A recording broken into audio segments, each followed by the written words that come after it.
menegakkan sunnah itu dulu dilemparin batu, dulu diusir. Jadi kalau cuma dikatain Wahabi, ya sabar.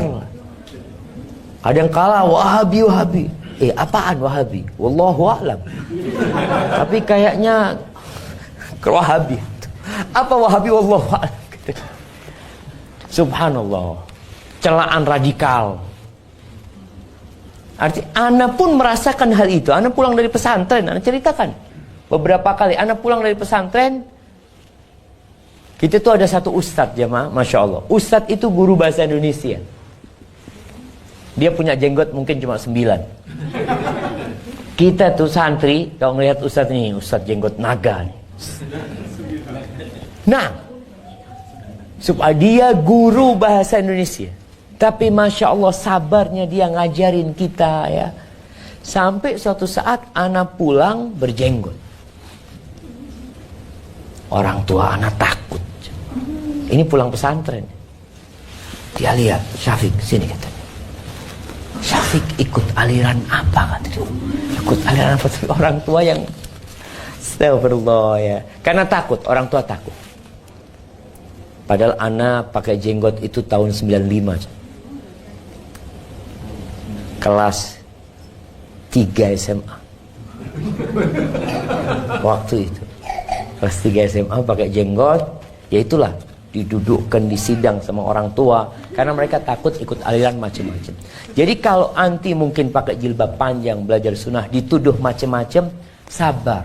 Terus apa yang harus kita lakukan? Sampaikan kepada mereka, aku sedang belajar Islam. Aku sedang belajar. Aku selama ini nggak tahu sama agamaku. Aku ini Islam keturunan. Sedangkan aku baca katanya dalam Al-Quran disebutkan ya ayyuhalladzina amanu udkhulu fis-silmi kafah. Masuklah ke dalam Islam secara keseluruhan. Aku sedang belajar. Kalau mungkin ada yang salah dari aku, tolong dikasih tahu. Jadi merendah sama mereka nih jemaah. Kalau dikatakan ahlus sunnah jamaah, aku juga ingin jadi ahlus sunnah jamaah. Aku juga ingin menjadi yang mengamalkan sunnah dan jauh dari bid'ah. Maka itu mungkin bahasa yang kita sampaikan kepada mereka. Dan jangan sok. Kita kadang-kadang kalau baru belajar tuh gampang menvonis orang. Orang yang gak sama kayak sama kita, ya kita katakan ini kayaknya yang jadi koreknya api neraka. Tahu dari mana antum koreknya api neraka? Jangan. Artinya perlahan-lahan. Bab ziarah beda dengan bab silaturahim. Silaturahim itu menyambung rahim, yang artinya yang ada hubungan kerabat sama kita. Sepupu kita berziarah ke rumahnya disebut silaturahim. Kita kirim hadiah buat sepupu kita yang ada di Papua, itu namanya silaturahim. Kita telepon saudara kita yang ada di Mekah umpamanya, itu termasuk silaturahim. Menyambung rahim. Kalau ziarah artinya berkunjung. Berkunjung ini bisa silaturahim, bisa tidak. Kalau berkunjung ke rumah paman jadinya silaturahim. Tapi kalau berkunjung ke rumahnya dosen, ziarah, bukan silaturahim. Kadang-kadang kita datang. Sebenarnya kalau kita bicara bahasa Ustaz, udahlah nggak usah terlalu ribut masalah silaturahim sama ziarah.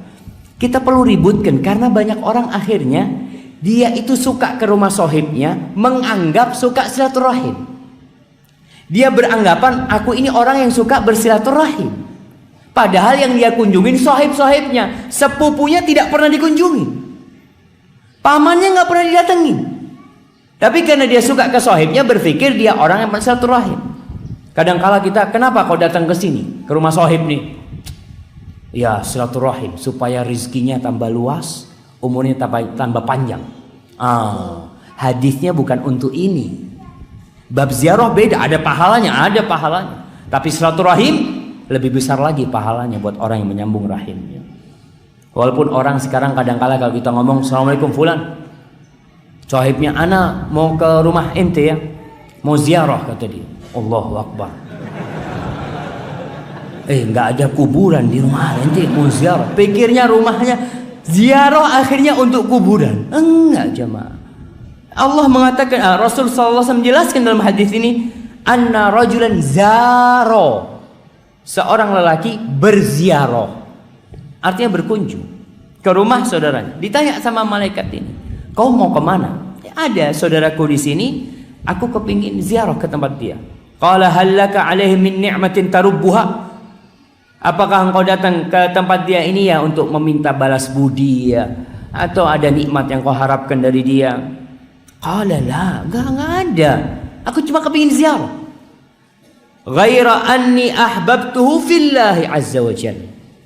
Aku berziarah ke tempat dia karena aku cinta kepada dia demi Allah Subhanahu wa taala.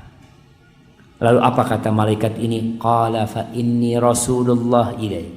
Aku adalah utusan Allah kepadamu, bi annallaha qad ahabbaka kama ahbabtahu fi. Allah sudah mencintaimu sebagaimana engkau mencintai dia karena Allah Subhanahu wa taala. Apa benar jika kita setiap hari membaca ayat kursi sebanyak 41 kali bisa untuk menjaga rumah kita? Kenapa 41 kali? Kata Nabi, pagi sekali, sore sekali, mau tidur sekali, habis sholat sekali, selesai. Berarti berapa kali? 8 kali. Enggak usah, 41 kali udah teruji, udah dicoba. Nah itu dia. Agama ini nggak pakai percobaan. Beda jamaah sama makanan. Makanan antum campur ini, ternyata lebih enak. Itu boleh. Tapi ibadah udah gitu datangnya dari Nabi, udah amalin. Jadi jangan pakai 41 kali. Kecuali memang enggak Ustaz nggak tahu hadisnya itu ada Ustaz. Oh ya monggo kalau ada hadisnya. Ana nggak tahu. Iya betul, kalau memang ada hadisnya. Tapi kalau ini pengalaman Ustaz, Ana sudah coba. Oh, agama ini bukan antum yang nyoba. Ini wahyu dari Allah Subhanahu wa taala.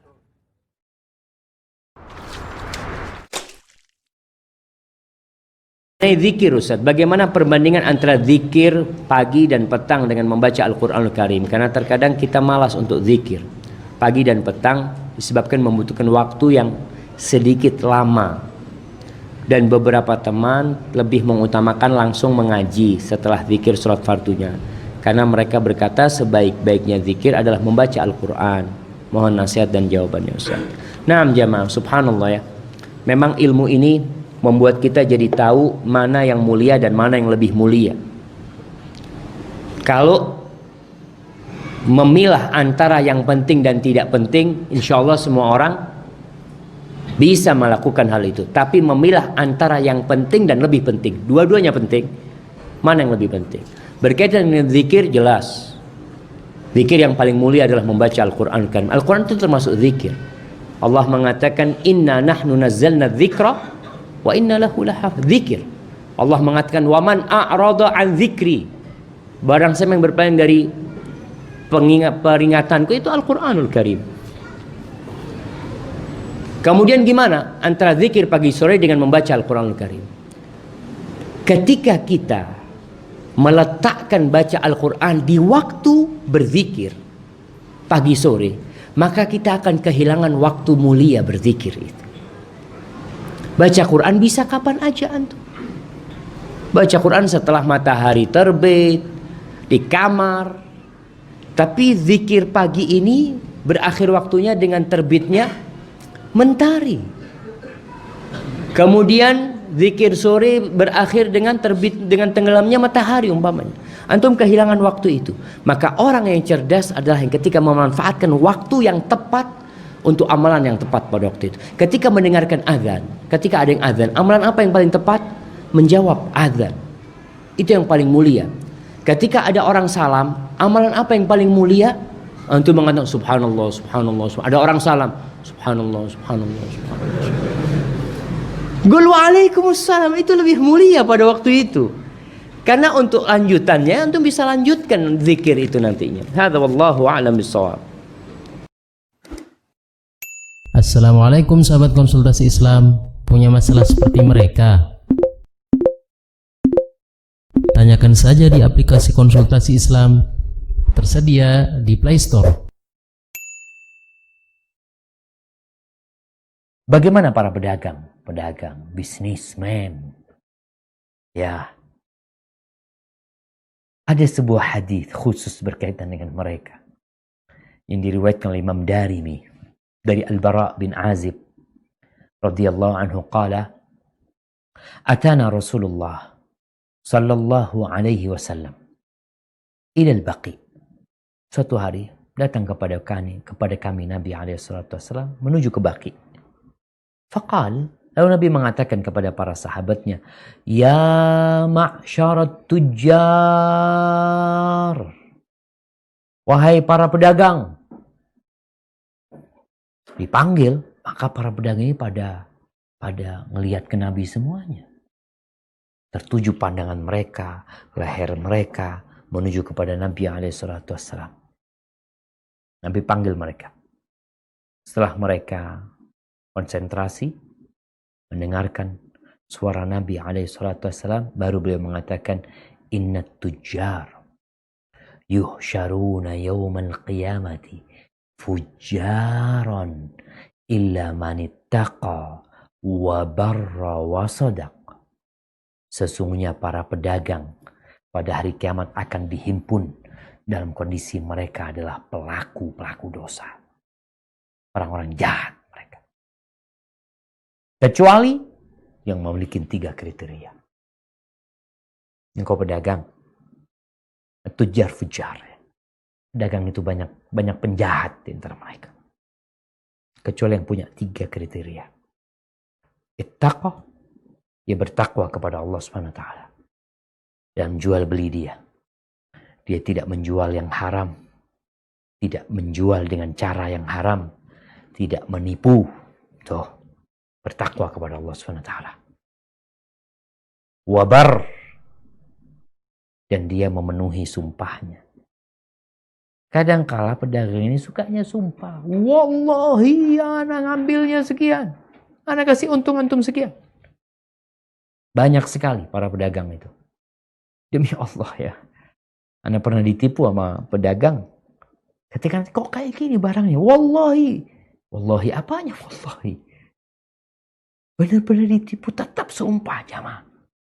Karena dia ingin dagangan dia laris dan dia tidak ingin dikembalikan apa yang sudah dia jual. Dalam kondisi kita tahu konsumen itu punya hak mengembalikan barang kalau tidak sesuai dengan apa yang dia beli. Dengan janjinya pedagang tersebut. Maka yang pertama bertakwa kepada Allah. Yang kedua dia memenuhi janjinya. Wasadaq dan jujur. Jujur. Nggak berdusta. Di hadis lain Nabi mengatakan bayan. Dia menjelaskan. Dia jujur. Kalau barangnya bagus dia katakan bagus. Kalau barangnya ada aibnya dia sebutkan barang ini. Karena kalau pedagang ini kan tahu. Umpamanya. Ana punya motor. Ana mau jual nih. Ana udah pakai motor ini 2 tahun. Sehingga Ana tahu dengan kondisi motor ini. Ini ada konsumen yang mau beli. Kita katakan. Ini barangnya. Padahal kita tahu ada yang gak enak di barang itu. Oke, ini barangnya. Fadol antum coba. Coba dia. Nyoba cuma 1 menit, 2 menit, 5 menit. Gimana barangnya? Bagus gak? Padahal kita tahu ada masalah di motor itu. Kenapa antum gak jujur? Takut gak jadi beli dia Ustaz. Kadang-kala dibawa sama orang itu, kita doa ya Allah, mudah-mudahan ya Allah, gak rusak motornya. Karena kalau rusak gak jadi beli dia. Padahal kita tahu motor itu sedang dalam kondisi rusak. Tujar fujar. Kecuali yang takwa, yang dia kalau sumpah dia memenuhi sumpahnya, dia gak bohong, kemudian dia jujur.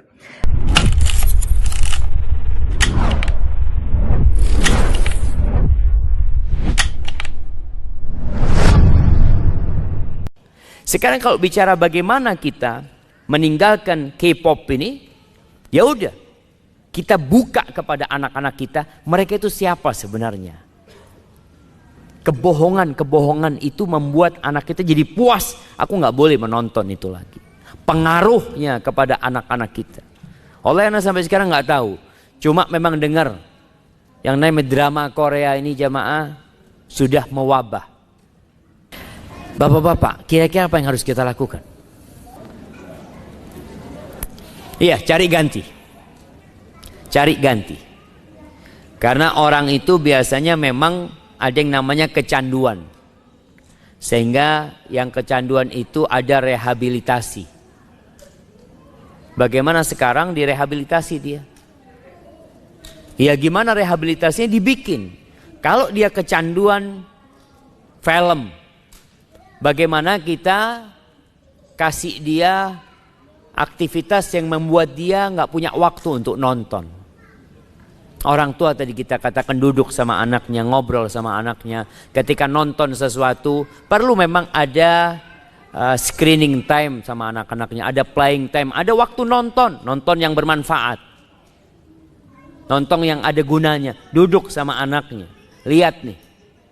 Ini nak seperti ini, seperti itu. Ada film-film dokumenter mamanya yang bisa dilihat. Ada film-film tentang alam. Banyak yang bermanfaat sebenarnya jamaah. Tapi karena ya dia sudah terpengaruh sama teman-temannya. Apalagi kalau remaja mulai ada benih-benih cinta ya. Dia lihat, oh ini bagus banget ya. Sambil terus berdoa lagi sama Allah SWT. Supaya anaknya diselamatkan dari itu.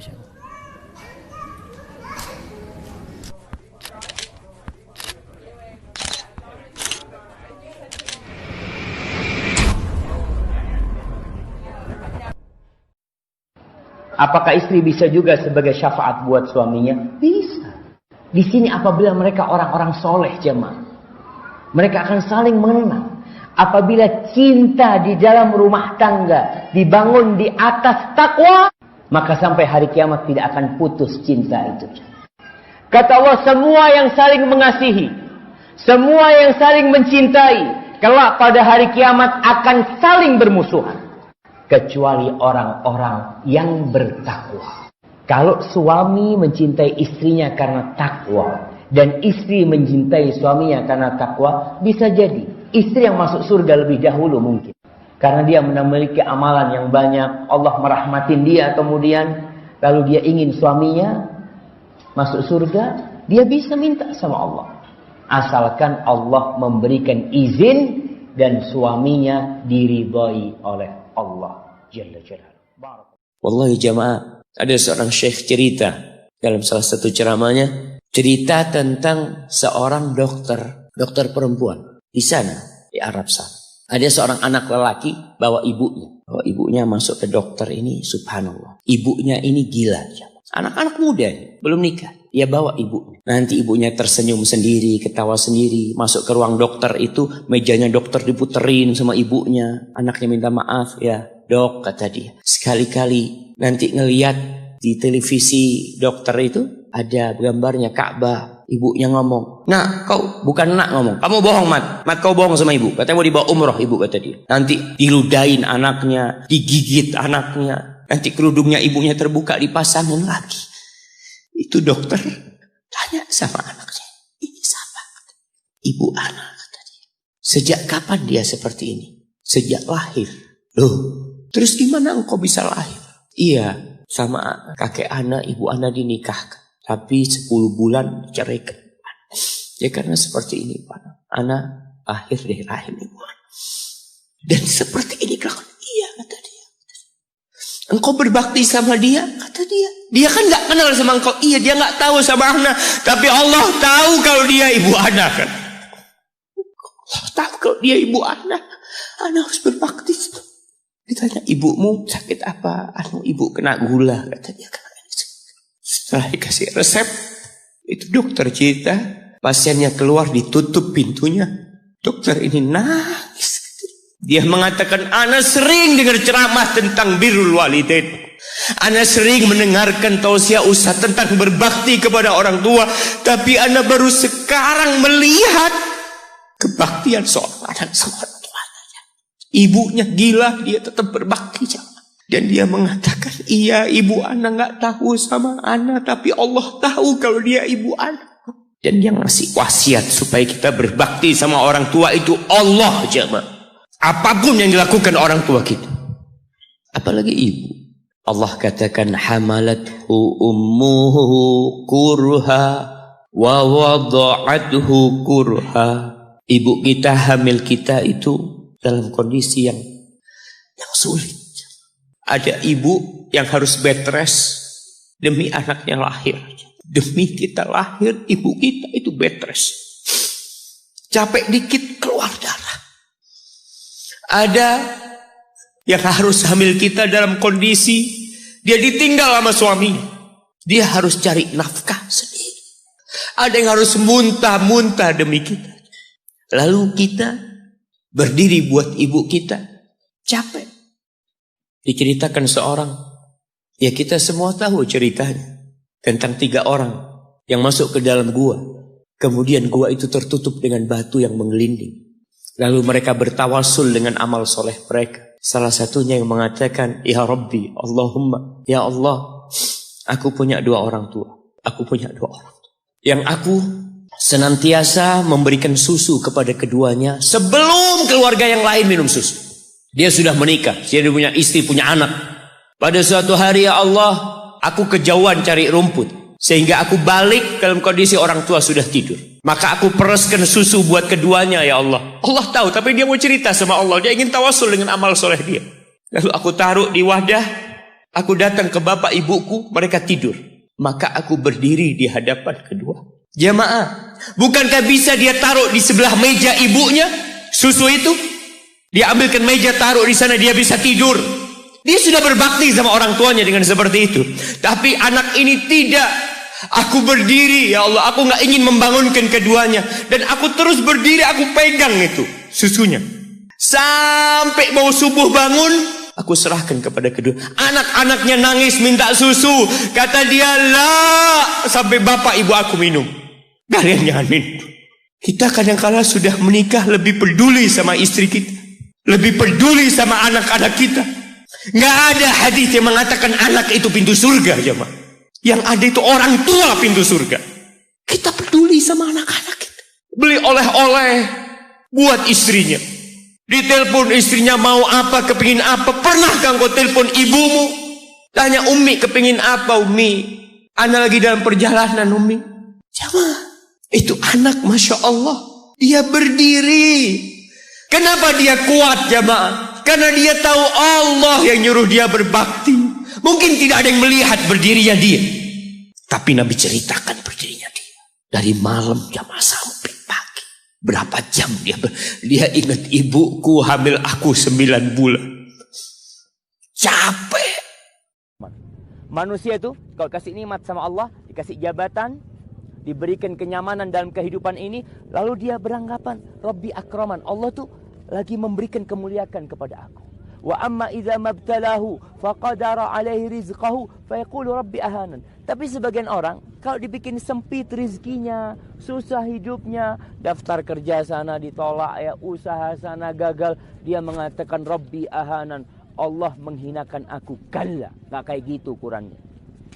Dunia ini Allah bagi kepada semua manusia, yang Allah cintai dan yang Allah benci. Ada orang yang tidak pernah meletakkan keningnya di muka bumi. Ada orang yang tidak pernah menyucikan wajahnya dengan air, tapi kaya raya. Dan ada orang yang setiap hari bangun di waktu fajar, bermunajat kepada Allah. Allah bikin hidupnya di dunia susah. Tapi ingat, kekayaan sebenarnya adalah kekayaan hati. Kata Nabi SAW, orang beriman yang paling sempurna imannya, yang paling baik akhlaknya, dan yang paling baik di antara kalian adalah yang paling baik sama istri-istrinya. Antum bagaimana sama istri antum? Sekali lagi, ada orang yang baik di luar rumah. Di dalam rumah kasar sama istrinya. Teriak-teriak, suka mencaci istrinya. Ini pertanda akhlaknya buruk, akidahnya bobrok. Tiap hari ketemu sama istri. Kita nggak akan bisa menyembunyikan karakter kita, nggak bisa. Maka ukuran kebaikan adalah baik sama istri, karena di situ jauh dari pencitraan.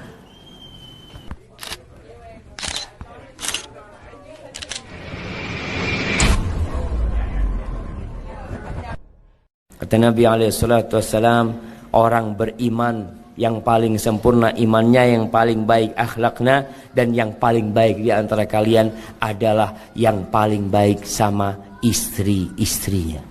Antum bagaimana sama istri antum? Sekali lagi, ada orang yang baik di luar rumah, di dalam rumah kasar sama istrinya, teriak-teriak, suka mencaci istrinya. Ini pertanda akhlaknya buruk, akidahnya bobrok. Tiap hari ketemu sama istri, kita nggak akan bisa menyembunyikan karakter kita, nggak bisa. Maka ukuran kebaikan adalah baik sama istri, karena di situ jauh dari pencitraan.